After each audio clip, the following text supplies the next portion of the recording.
సీతమ్మ తల్లి అన్వేషణలో నలుదిక్కులకు వెళ్ళిన వానరులకు సుగ్రీవుడు మార్గనిర్దేశం ఎలా చేశారు? అన్ని ప్రాంతాల విశేషాలను ఆయన వెల్లడించడం ఒక విశేషం.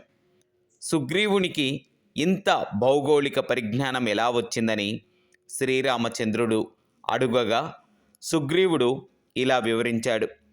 నదీ నద, సాగర, గిరి తటాక కాంతార ప్రదేశాలన్నీ తాను ఊహించి చెప్పినవి కావని, తాను గతంలో అవన్నీ తిరిగానని వివరించారు.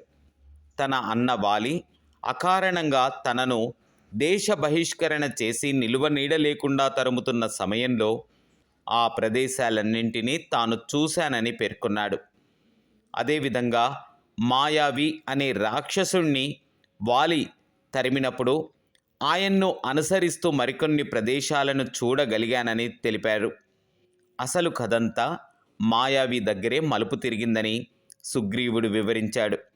ఒక రోజున మాయావిని తరుముతూ ఆ రాక్షసుడు దూరిన గుహలోకే వెళ్ళిన వాలి లోపలకు వెళ్ళిన తన అన్ని ఎన్ని రోజులకు బయటకు రాకపోవటం వల్ల, లోపల నుండి గుహద్వారం దాకా రక్తం ప్రవహిస్తున్నందువల్ల మాయావి అతని బంధువులందరూ కలిసి వాలిని హతమార్చి ఉంటారని తాను అనుకొని మాయావి అతడి బంధువులు కిష్కింధపైకి రాకుండా ఉండేందుకు ఆ గుహ ద్వారాన్ని ఒక పెద్ద బండరాయితో మూసి ఇంటికి చేరానని వివరించారు.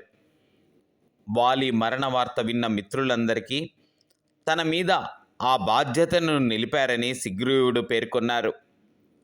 ఆ తర్వాత కొన్ని రోజుల అనంతరం వాలి సింహాసనాన్ని అధిష్ఠించి ఉన్న తన దగ్గరకు వచ్చాడని, ఆయనకు నమస్కరించి జరిగిందంతా చెప్పి సింహాసనాన్ని అధిష్ఠించమన్నా వినకపోగా తనను జుట్టు పట్టుకొని కిందకు ఈడ్చి సంహరించబోయాడని, ఆయన నుంచి తప్పించుకోవడానికి అన్ని దిక్కులు వెళ్తూ తలదాచుకుంటూ మళ్ళీ తన ఉనికి వాణికి తెలియకుండా ఉండేందుకు ఎన్నెన్నో చోట్లకు వెళ్ళవలసి వచ్చిందని సుగ్రీవుడు శ్రీరామచంద్రునితో పేర్కొన్నారు.